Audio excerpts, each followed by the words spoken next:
And thank you, that's Trent. very cool. Thank you, Trent, for the new intro. You're watching the DMZ America podcast with editorial cartoonist Ted Rall. I'm Ted Rall.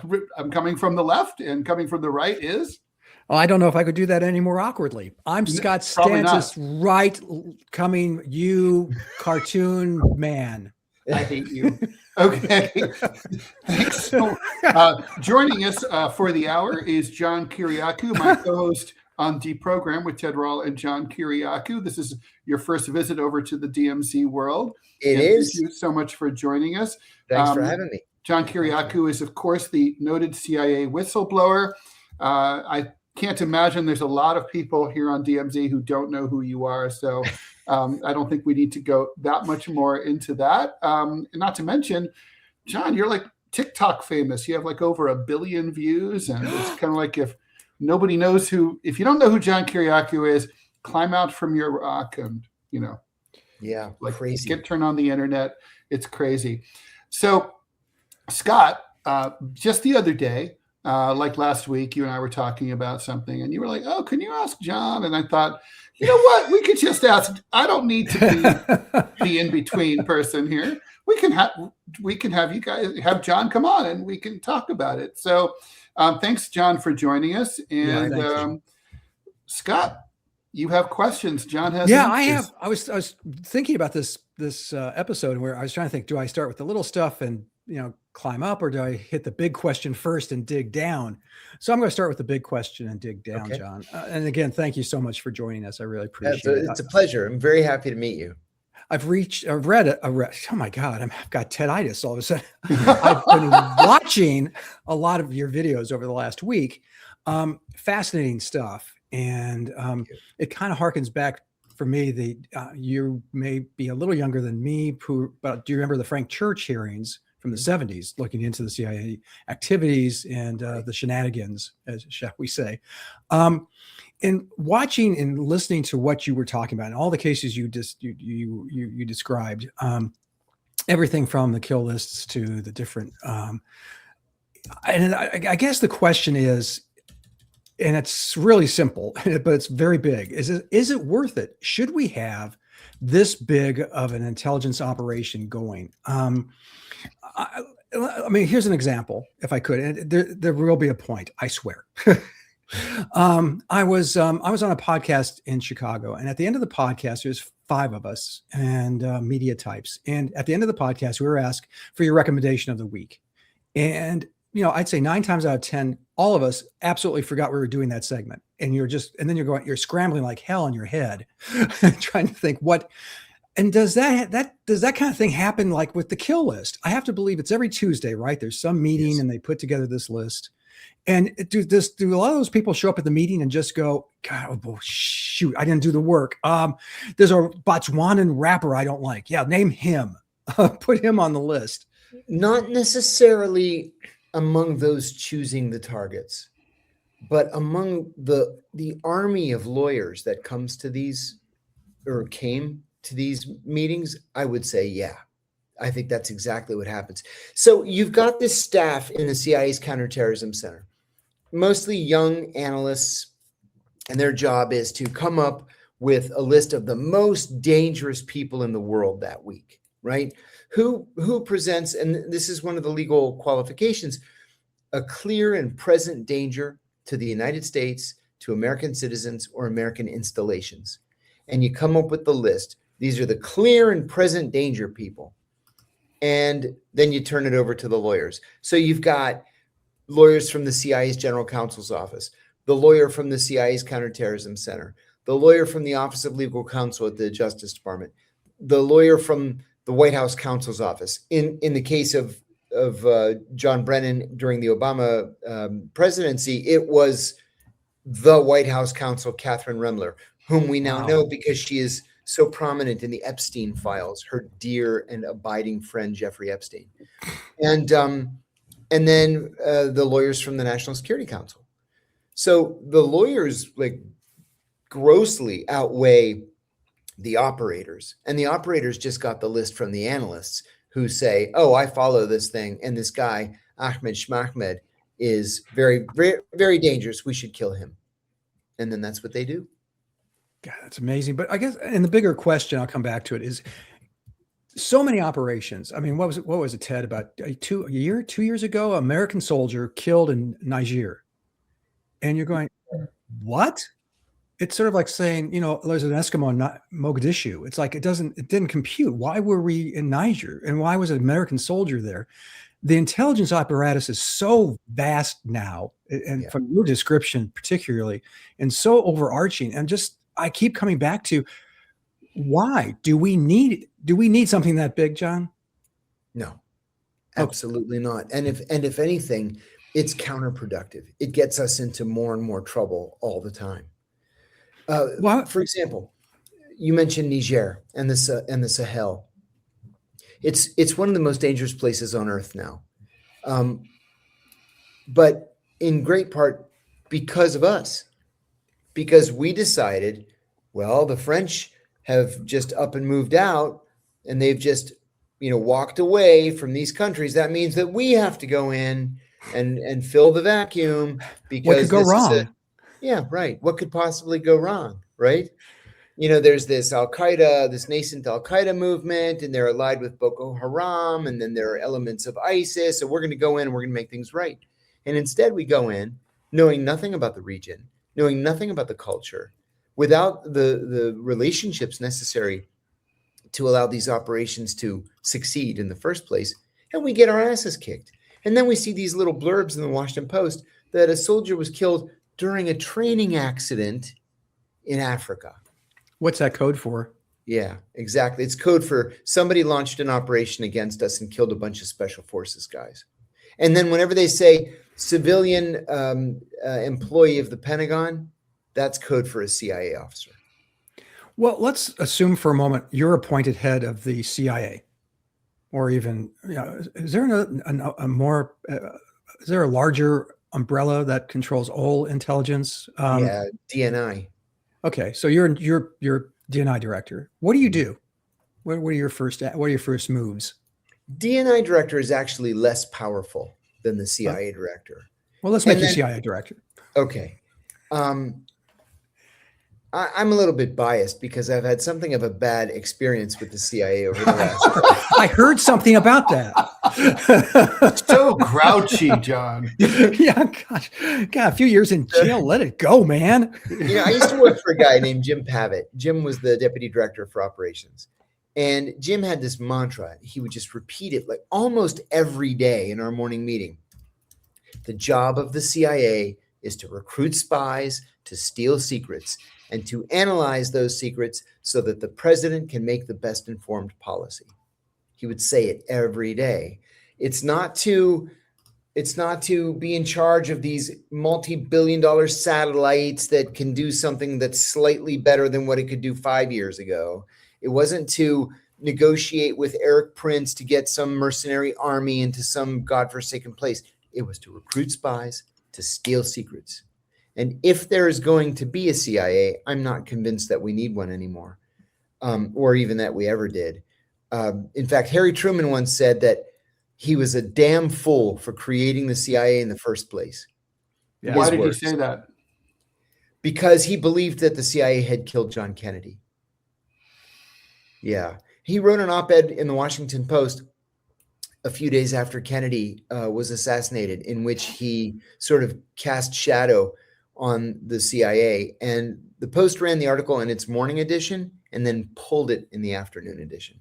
Yeah, I was going to say I've not heard that. That's explosive. Yeah. That's So listen, I'm a realist. I know we can't do away with the CIA. It would take an act of Congress that would never, ever, ever happen. And so I would do my best to get the CIA out of the business of counterterrorism, turn that over to the Pentagon, let them deal with it.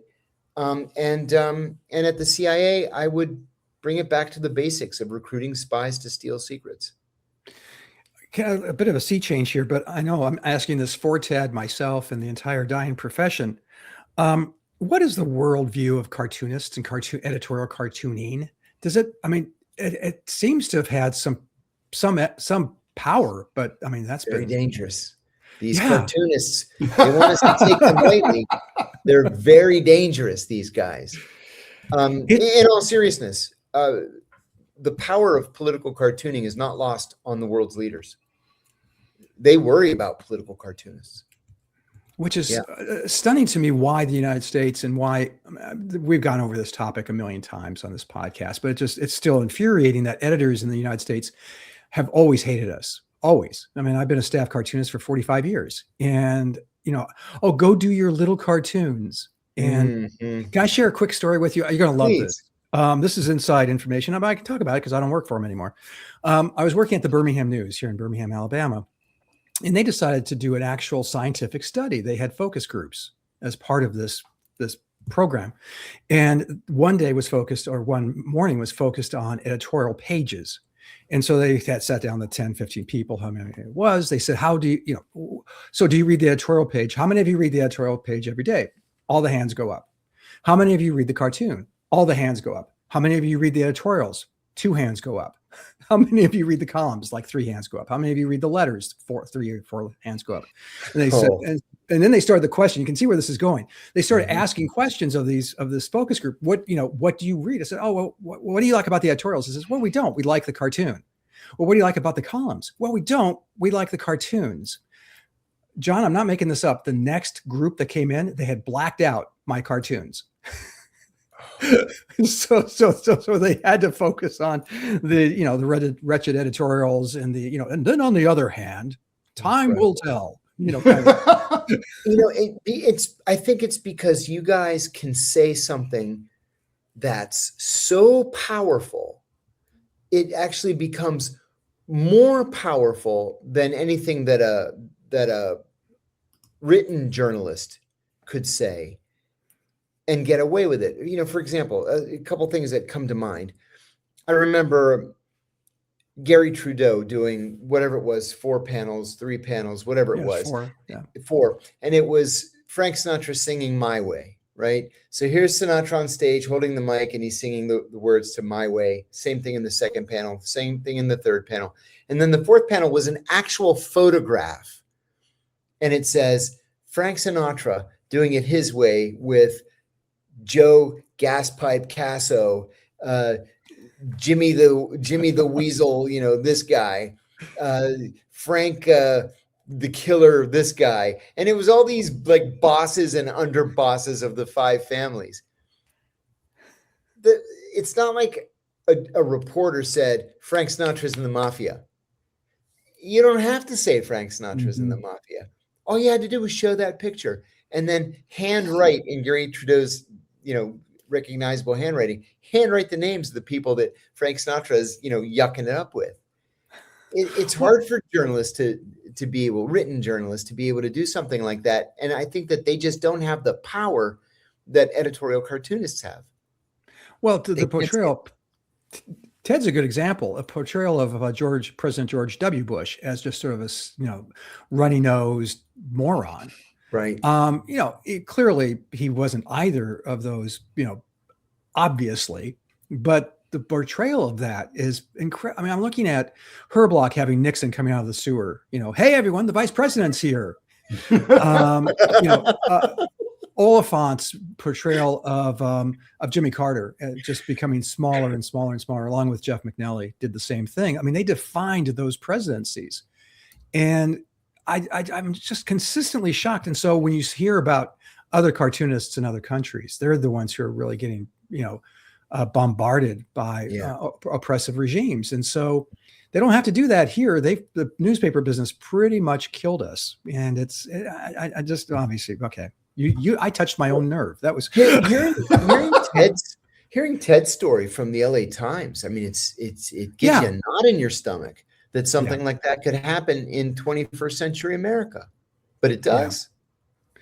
Well, and doing cartoons that are clearly like, you drew the cartoonist who had worked at the Chicago Tribune prior to me, a guy named Dick Locher, great guy, Pulitzer Prize winning cartoonist, but he drew Netanyahu and they got tons of complaints, and the paper apologized because he drew Netanyahu because he looked Jewish.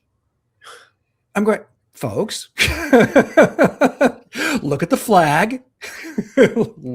What's on it? And it wasn't like an overt, something from the Nazi party, right, from like the their 1930s. Yeah. Yeah, it wasn't anything close to that, but they also were afraid that we get attacked so consistently and furiously, and Ted can attest to this as well, for just, people say, well, this cartoon, you said this. I go, well, that's not where I was going. And they say, I know where you were going. You're going, okay, first wife. It's like, okay. Yeah, exactly.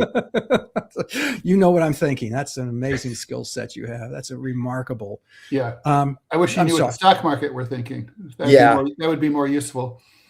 Well, Tucker Carlson. I do want to ask you about the Tucker Carlson thing. Is this just all bullshit? I'm sorry. I'm hearing him say that the CIA is putting together a case to arrest him for, I guess, sedition or being a that's not how the system works. Okay. Almost every morning, one of the deputy director's briefers would say, there was a leak in the New York Times today. There was a leak in the Washington Post today. There was a leak in the Wall Street Journal today. And he would report on what the leak was. And the deputy director would say, okay, send over a crimes report. A crimes report is a memo from the CIA to the Justice Department saying there was a leak in the paper today. This is what the leak said. This is why it's classified. 99 times out of 100 times, they just file it. One time out of 100, maybe they'll start doing an investigation. So number one, we now know that the allegation, the ridiculous assertion that Tucker Carlson was somehow working for the Iranians did not come from the CIA. It came from Laura Loomer, who's one of the most radical, crazy people who is on the political scene these days. She's a nut.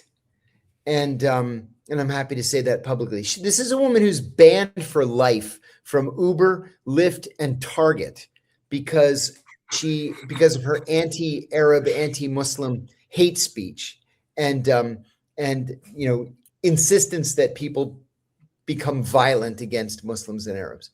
Okay, so Laura Loomer came out on Sunday and said, it was me. I did it. I wrote a letter to the Justice Department, and I said that Tucker Carlson is a paid agent of the Iranian government, and he should be arrested for treason. Well, of course, treason is constitutionally defined. People throw around that word like it has no real meaning. It has very specific meaning. And in almost every case, it carries with it the death penalty. Mm-hmm.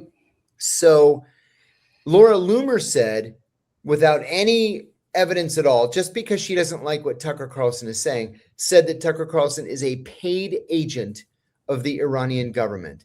And so even if he were, because he does not have access to classified information, that would make him guilty of violating FARA, the Foreign Agents Registration Act, which means failing to fill out an internet form, right? So the penalty for a first offense, I looked this up, actually. I've written an op-ed about it. The penalty for a first offense, the guideline is 0 to 6 months in the local jail. Okay. First of all, he's not a paid agent of the Iranian government. He has plenty of money. In addition to making, 8 figures a year himself, his step-grandfather was named Swanson and was the inventor of Swanson frozen foods. He pioneered frozen foods. The TV dinner was created by Tucker Carlson's family. They're rich beyond their wildest dreams. Mm-hmm. He doesn't need Iranian money. He's not taking Iranian money. It's ridiculous. No. But furthermore, even if he was taking Iranian money, 0 to 6 months is not exactly the death penalty, isn't it? So this is just Laura Loomer trying desperately to remain relevant in conservative circles. She's not in most conservative circles because she's a nut and she's a bigot and she's nothing but trouble. She ran for Congress back in, I think it was 2018, in the district that includes Mar-a-Lago and Palm Beach. And she got like 23%. Nobody wants her. Nobody likes her. Nobody pays any attention to her. She's not smart enough to have her own show on Fox or Newsmax or anywhere else. And so she just throws a grenade into the middle of the room every once in a while just to see what happens. I have to congratulate you, by the way. On one of the podcasts, you were asked about why you were working for, at the time, it was Sputnik. Mm-hmm. And your response was exactly what mine. I was a regular guest on Ted's show, and and Ted got tons of crap, as much as you did. And I got some, No doubt. secondhand crap. But I loved your answer. I just like, because why are you working for Sputnik? Why are you talking? Because they're the only ones who asked. Yeah, my variant on that was, it's not like CNN is burning up my phone line. Yeah, Fox News never calls. I mean, it's amazing how people who, they get upset that you take a gig, and they don't want to offer you a gig. They don't care if you die under a bridge out in the cold and in the rain. They're just like, just don't do that. It's like, okay, well, it's like, as long as, Russia or whoever, Press TV, which is Iran, anyway, as long as they're not telling me what to say or what to do, I'll talk to anybody. And I'll add one thing to that too. CNN doesn't call me anymore. Mm-hmm. MSNBC stopped calling me years ago. Ditto. Fox, I'm on Fox all the time. But usually because they want me to take a swipe at the CIA or to explain something that the CIA is doing. I never, ever say no, never. Because they're the only ones that ask. Now, with that said, the very first time I ever went on Fox, it was on Fox and Friends in the morning. And they said, we're going to send you over the questions so that you're prepared. I said, great, thanks. So they send me the questions. As I'm reading through the questions, I get a second email from them. And it says, suggested responses. Oh, Mm-hmm. No. And I was like, oh, no, you don't. Absolutely not. And I ignored it. Oh, wow. They only did that once. And that was, I'm talking now 15 years ago. No way. Yeah. Suggested responses. In case what? You're not smart enough to answer a question. I kind of like it. Wow. One thing that the networks do, all the networks do this, it drives me crazy too. They'll say, hey, can you come on tonight and talk about X, Y, and Z? And I always say, sure. And then they say, well, we just need to do a quick pre-interview. So what's your opinion on this question? Yep. And you tell them your opinion. And they're like, okay, I'll call you right back. And then they call back a minute later and they say, you know what? We decided to go a different way on this story. Totally. We won't need you tonight. That happens to me a lot. Yeah. Yeah, that's happened to me a few times as well. That's so when they say the media is skewed, or it's just, it is just for those for you kids out there who still have dreams and hopes. Let me. I love the inside stuff is so fun. I mean, there was the time I was on with Sean Hannity, and he was reaming me over, Reagan had just died, and sorry, Scott, I know you liked President Reagan. I did, but I said I had just issued something and said, oh, I'm sure he's turning crispy brown by now. And Hannity goes, well, what do you have against Reagan? And so I mentioned a bunch of stuff, and I said, and he killed Gaddafi's daughter. Just for fun, basically. And he said, well, that's because of the disco bombing. That was in retaliation for that. And I said, and I was like, well, I have a gotcha moment here. I was like, well, that's interesting. Reagan must have totally had clairvoyance, because he killed that girl years before the disco bombing. And I could hear the buzzing, the producer yelling in his ear, go to break. And then it's like, yeah, Ted, we're not good. We're done here. Yeah, we're not going to need you. Or launch into Ronald Reagan, time traveler. The last time I was on MSNBC was 2016. I was on with Dan Ellsberg. And what was the guy's name? Was it Ari Melber? Is that his name? He was on MSNBC. I can't remember. I think it was Ari Melber, or was he CNN? I can't remember. I think he's ML. Yeah, I think he's ML. MS. I think so. NBC. Yeah. So they called me earlier in the day. They said, we're going to have you split screen with Daniel Ellsberg. I said, oh my God, Dan's one of my favorite people. He's a mentor to me. We've been friends for years. It'll be great. So they said it's going to be on, I forget what the issue was. I said, fantastic. Whistleblowing. How would you like to be addressed? And I said, or identified. I said, either CIA torture whistleblower, John Kiriakou, former CIA officer, John Kiriakou, former CIA counterterrorism officer, John Kiriakou. I said, whatever you guys prefer, either any of those three. They said, okay. So I go all the friggin' way up Nebraska Avenue. MSNBC and NBC are not close to anything, right? So I go all the way up to the end of Nebraska Avenue. I'm almost in Maryland. And it's like an armed camp. You have to be buzzed into the compound. It's got barbed wire. It's ridiculous. So I go in, heavy makeup, even heavier than Fox, which struck me as odd.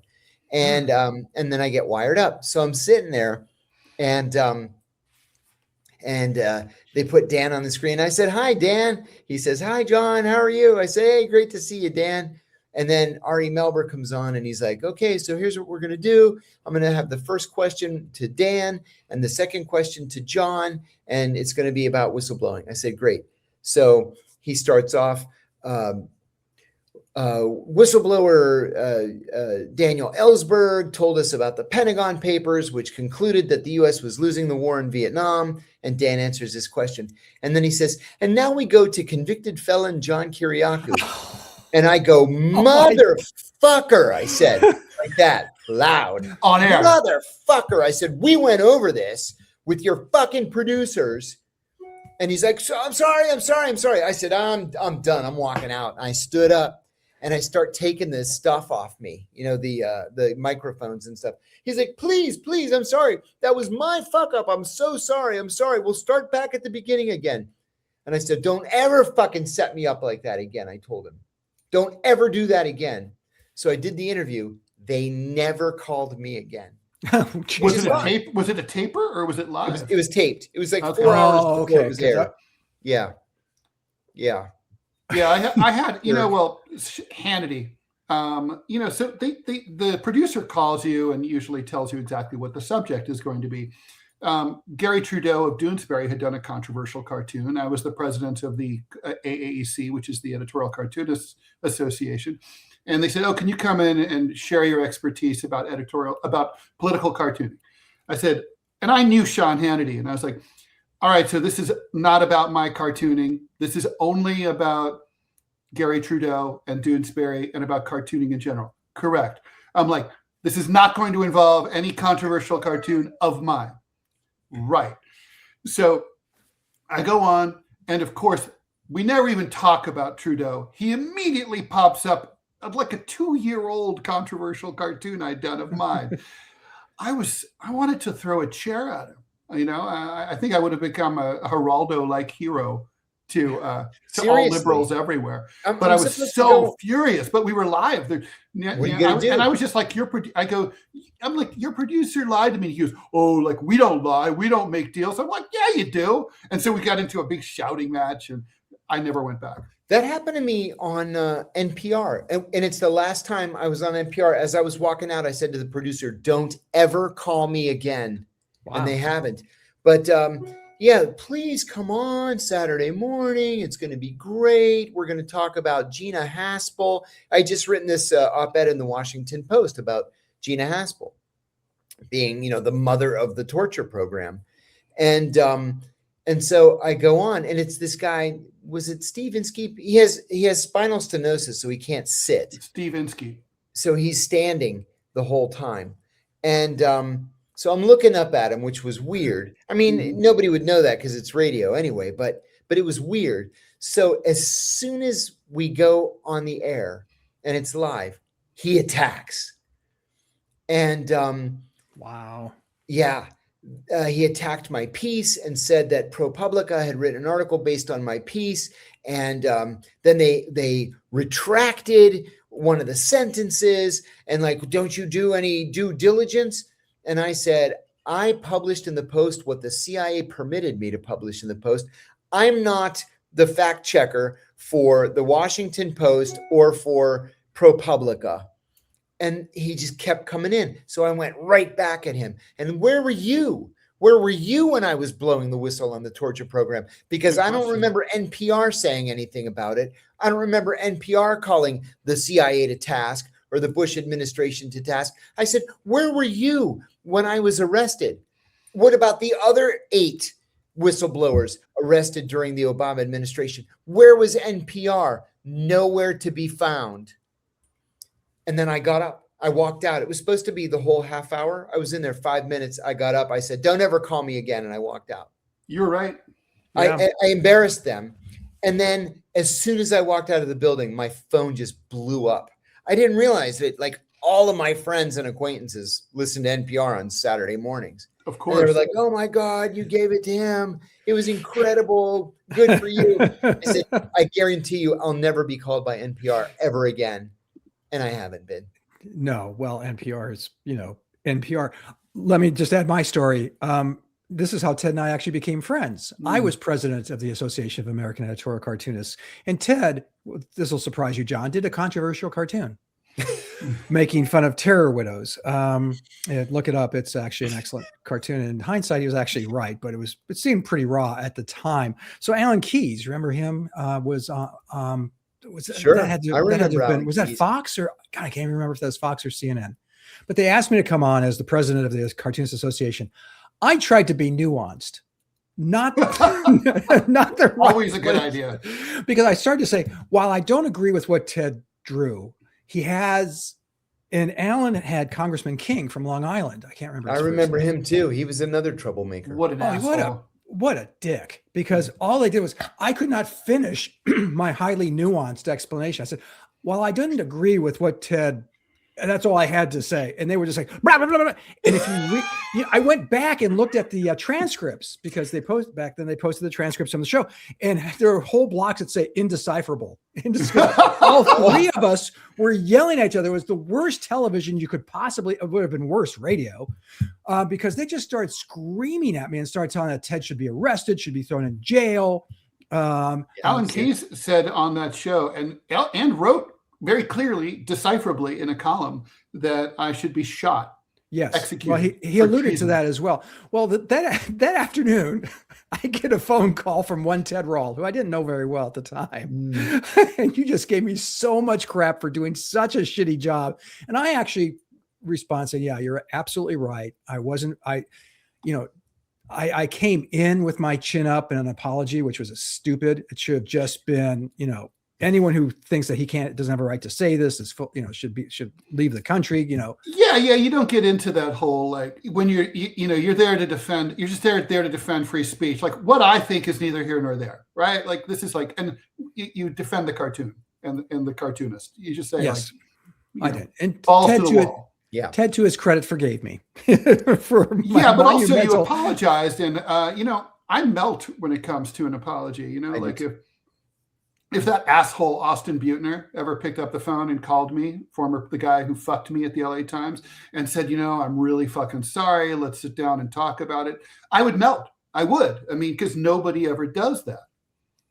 Which is weird. One of the guys who was responsible for putting me in prison, like directly, one of three people directly responsible for putting me in prison, called me. I was out of prison for a couple of weeks, and he called me and he said he wanted to apologize. It's been bothering him since I first got in trouble. And can he invite me for coffee? And I said, of course. And I met him at a hotel.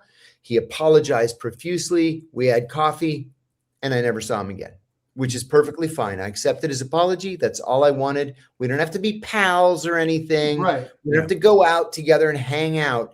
But it's hard to apologize sometimes. And he did. He made the effort. Yeah, you can't go back in time. I'm not expecting that. Yep. So let me ask you, John, how are you handling dealing with internet fame? I mean, as Ted mentioned at the top of the show, 1 billion downloads of all your videos. No, I mean, seriously, you actually took a tack that I really respect. And that is, you went on every podcast when everyone was like, oh, it's a podcast. What, some asshole in his basement, blah, blah, blah. I even did high school kids podcasts. Did you really? Mm-hmm. See, I think that's Trump did that in 16. He did in 20. He did in 24. He was on. Yeah, but how did that work out? Oh, wait. Yeah. Well, Kamala refused to be on, like Rogan wanted her on. And she said, well, she can only come on for half an hour and we need to know the questions. Well, fuck you. That's right. You're asking to be president of the United States? She needed the list of suggested responses. Yeah. Unbelievable. But how are you dealing with it? That's got to be, I mean, seriously, because now I have to believe you walk through public and people recognize you. You're a recognizable guy. And how are you handling that? Are you, I mean, are you enjoying You know it? Is it a pain in the ass? No, I embrace it. People are so nice.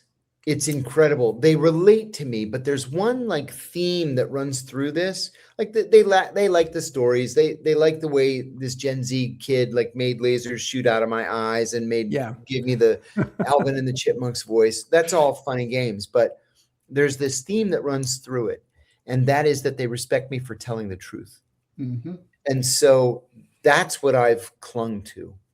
I rather enjoy being recognized. And it's not just, walking down the street in DC. I told Ted earlier this morning, I found myself kind of lost and disoriented yesterday in the Hanover, Germany train station. And this kid runs up to me, a Lebanese refugee. And he's like, I watch you and Ted every day. Oh, I get all wow. my news from you and Ted. What can I help you do? You need to find the right train tracks. I'm like, yeah, I don't know where the heck I'm That's going. I don't amazing. speak German, and everything's in German. So he helped me. That happens every day. I was in Kuwait a month ago or so, a month and a half ago. I walk out. I did a podcast. I walk out of the building, and this guy stops, looks at me, and he's like, John, are you John? And I said, yes. He says, I'm Ali Reza from North Macedonia. I listen to you every day. I'm like, in North Macedonia? He's like, yes, I'm Albanian. And I used to listen to you in Albania. And it's like, great, awesome.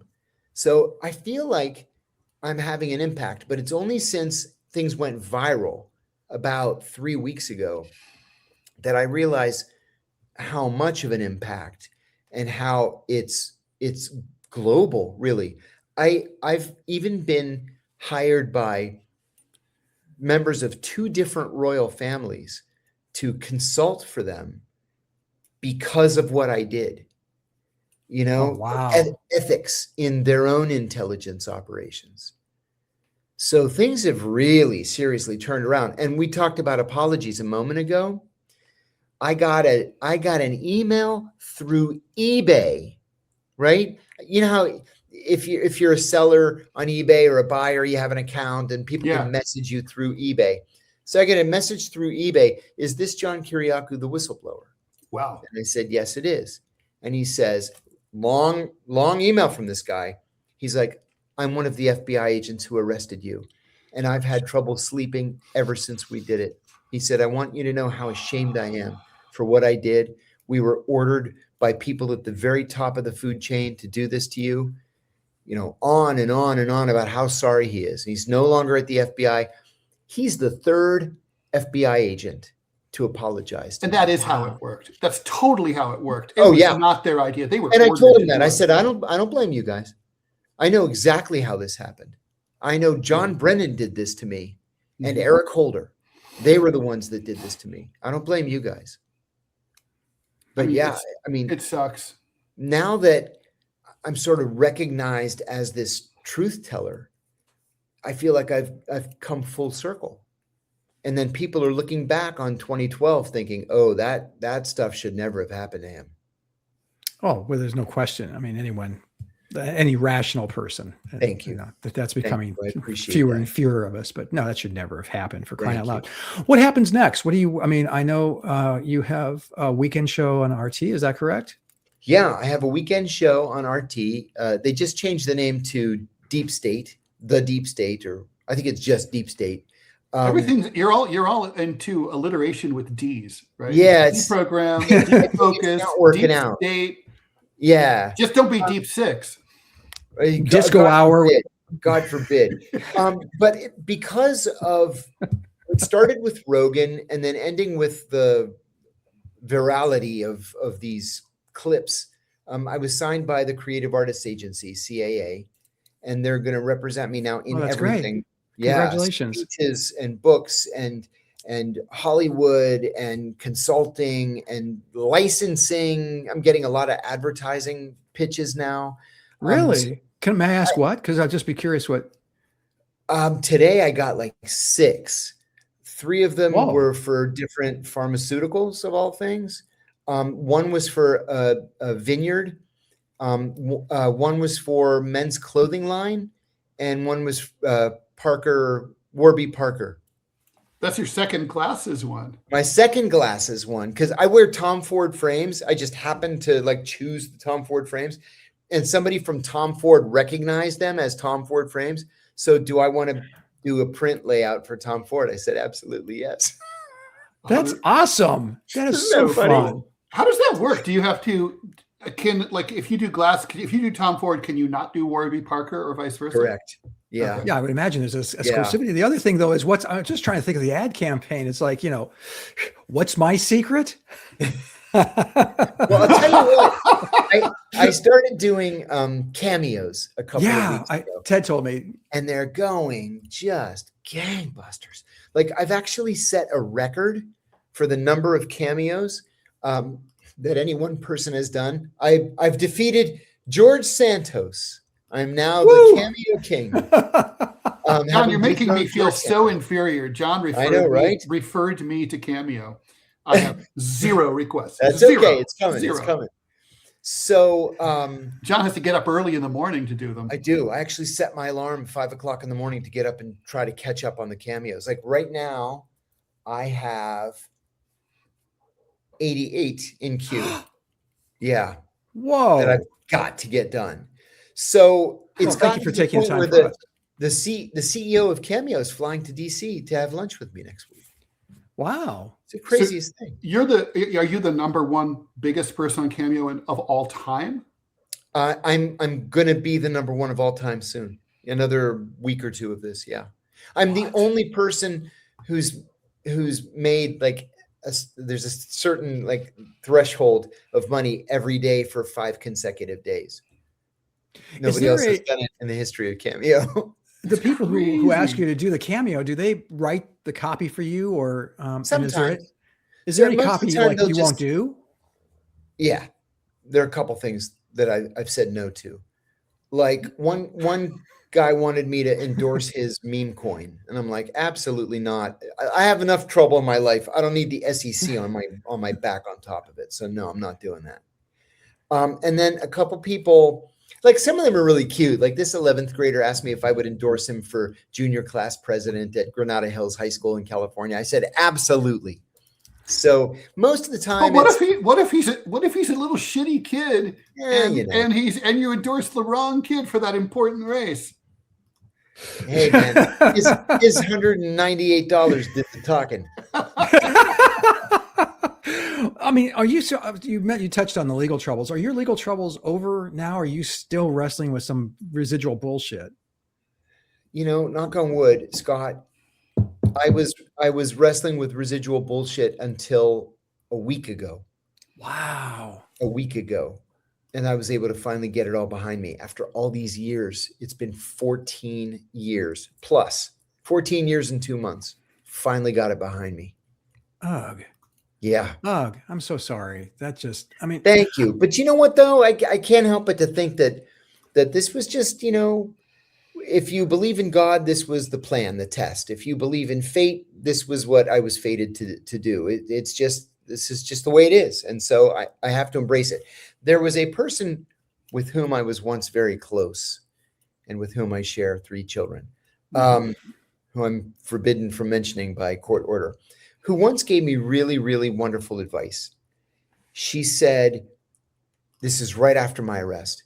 She said, you have to embrace this. You can't hide from it. You have to embrace it. And you have to keep telling your side of the story over and over and over again, because eventually they're going to move on to their next victim. And they did. It was Ed Snowden. If you keep telling your story, your side is going to be the side of record. And she was right. And then even my brother said to me once, days after my arrest, he said, I know you can't see this right now, but this is going to turn out to be the best thing that ever happened to you. And now all these years later, it's finally coming to pass. John, in what way would you say obviously, so in what way would you say, if I'd met you 15, 20 years ago, how would I know, what differences would I notice between your personality then and your personality now? People have told me that I don't see this in myself. I consider myself to be a very happy, well-adjusted person. People tell me as recently as the day before yesterday that there's an underlying sadness that didn't exist before. I'm not really sure exactly what they mean when they say that, but I've gotten that from several people independently of one another. Politically, Ted, I was way, way more mainstream. Okay.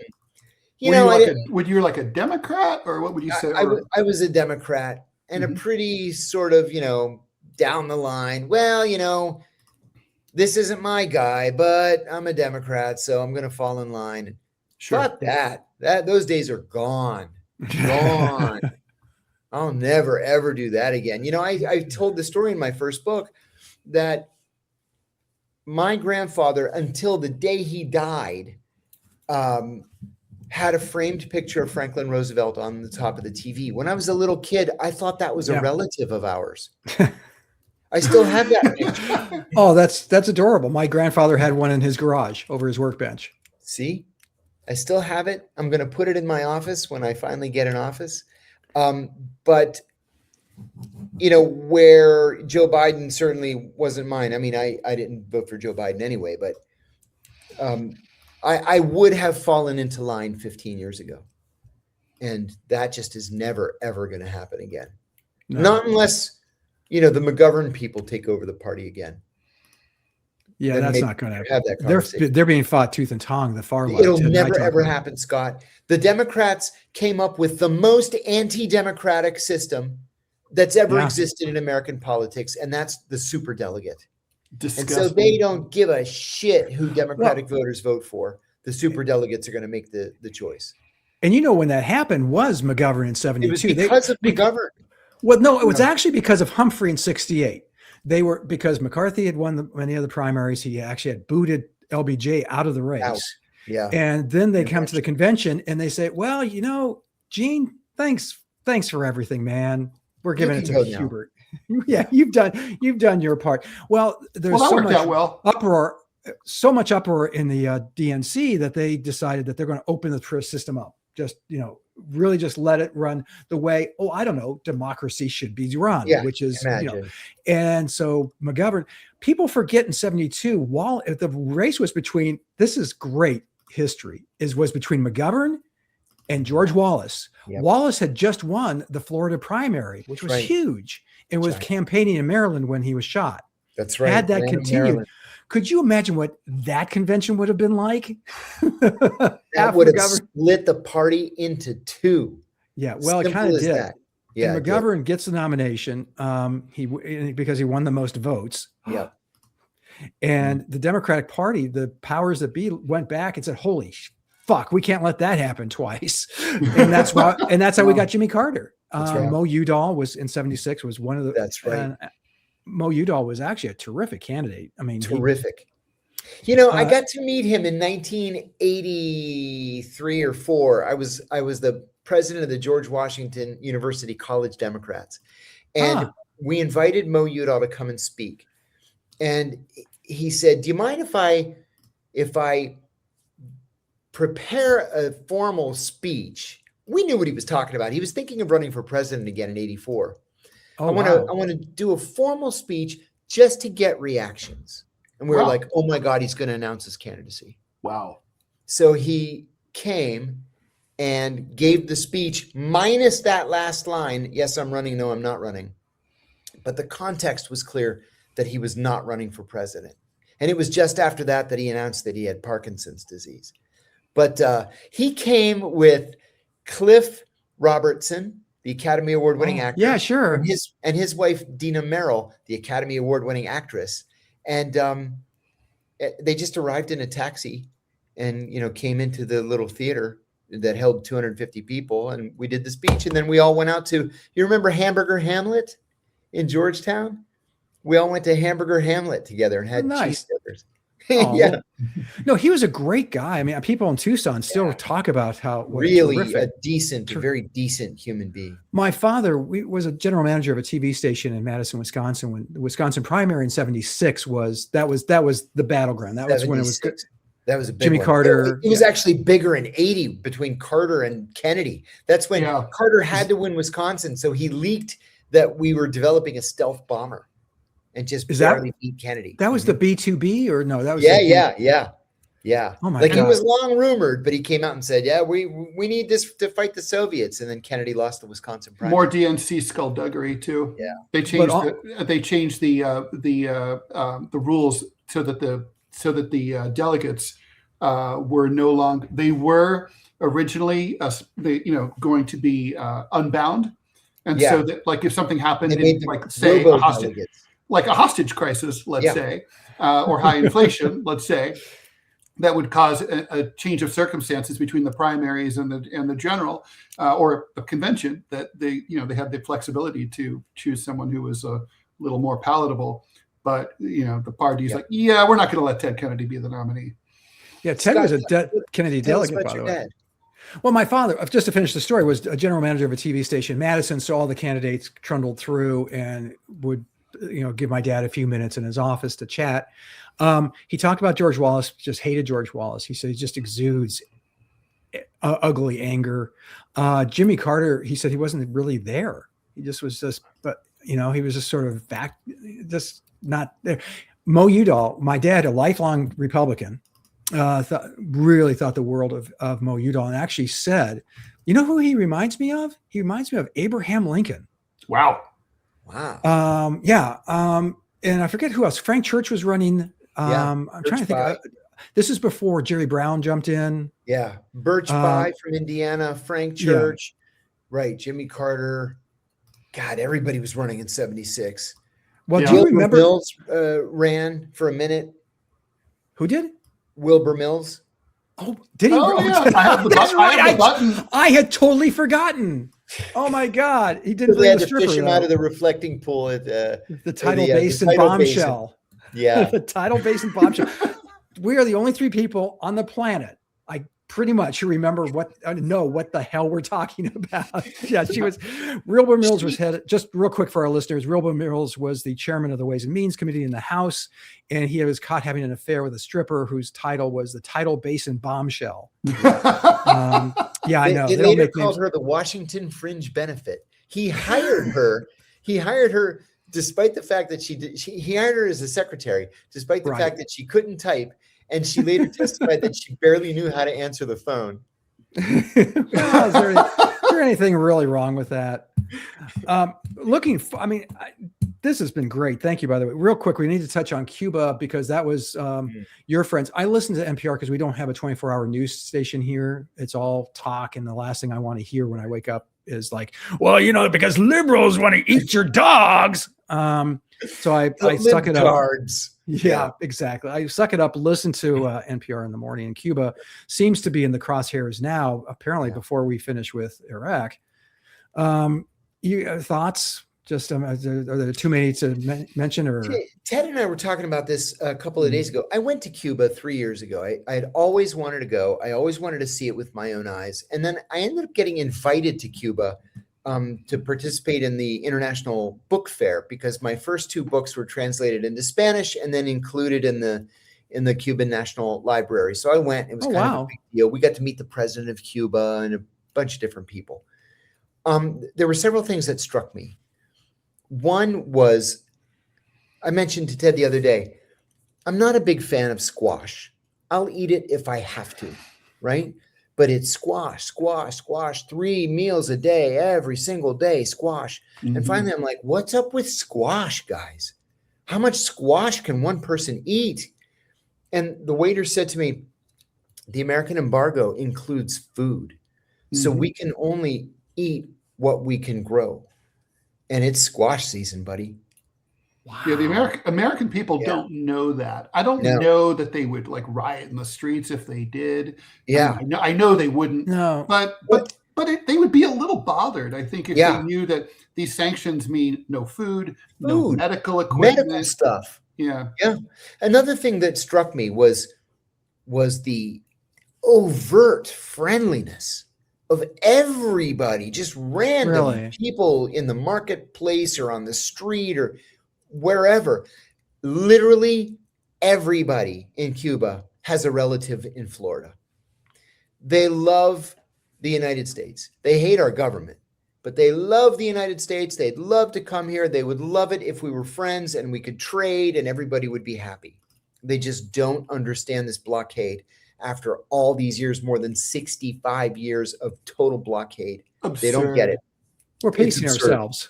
Yeah. Any day now, it's going to Yeah. work. Yes. So, the comments from the president the other day that Cuba will be mine, he said, I Yeah. can do whatever I want. Mhm. That's like exactly going to the take it. opposite. Yeah, I'm going to take it. That's exactly the opposite of the message we should be sending. Cuba's a failed state because we failed it, right? We forced it into failure. Okay, we win.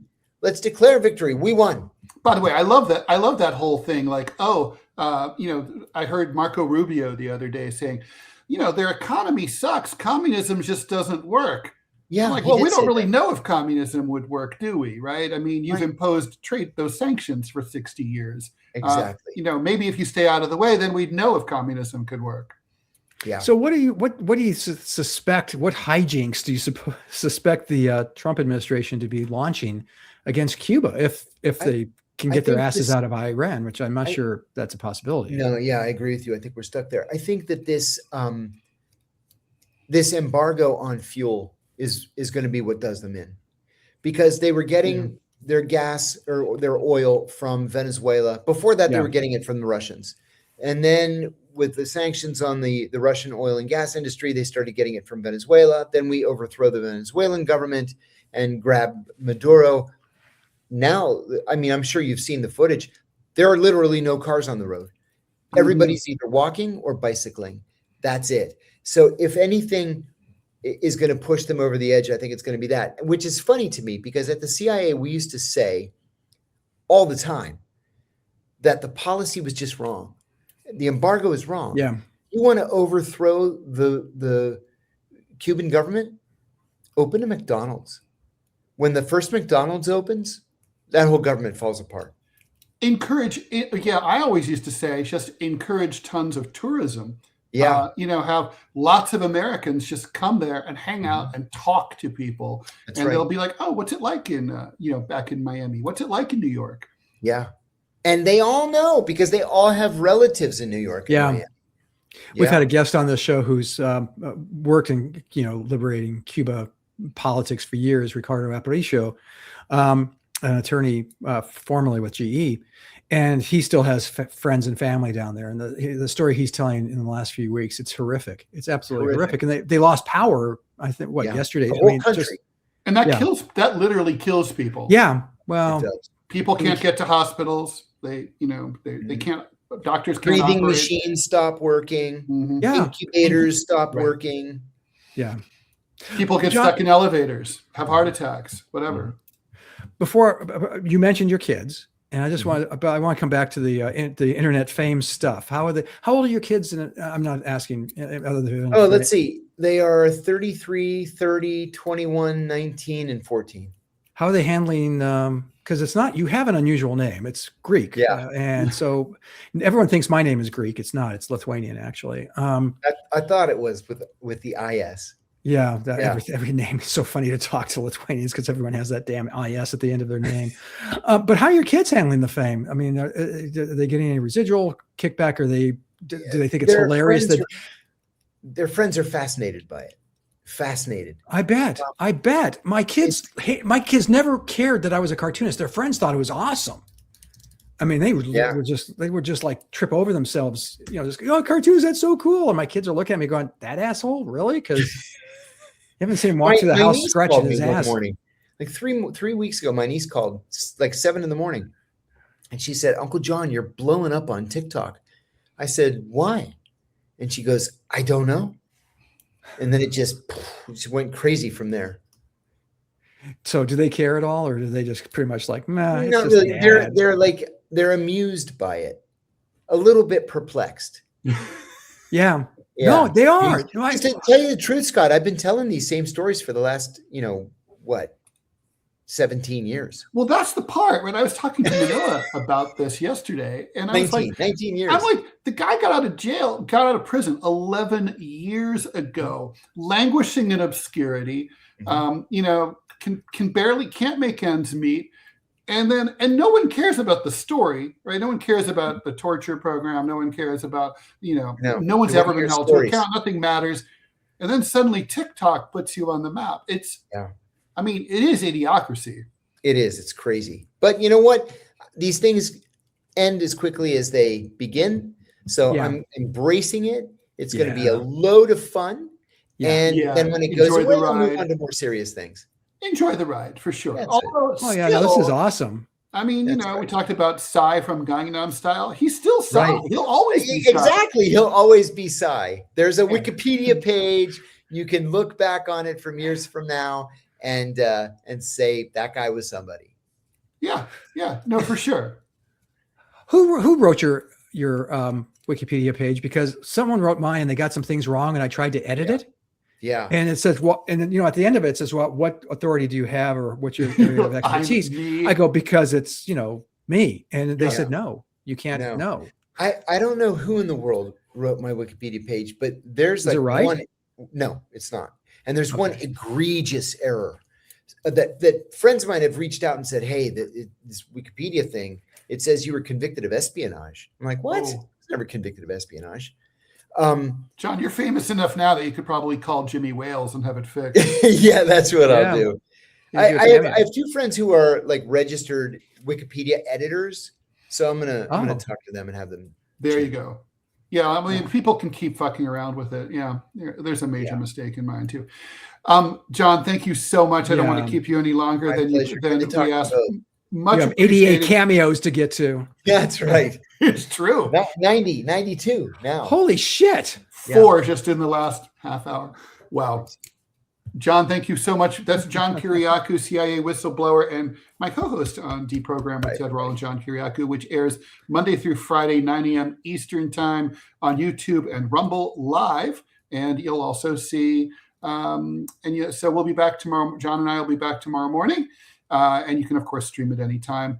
As always, the DMZ America podcast comes to you at 11 a.m. Eastern time every Thursday. Scott, always a pleasure, and thanks for joining us. Thanks, Ted. Yeah, that was fun. What a great guy. Yeah, he's great. I don't feel as bad that you're seeing another podcaster behind my back. It's becoming more of a poly relationship. It's all about the talking, not about the sex. All right. How is the sex? We'll talk about it after. Yeah, we'll talk about it afterwards. Bye, everyone. Thanks so much for joining us. See you next week.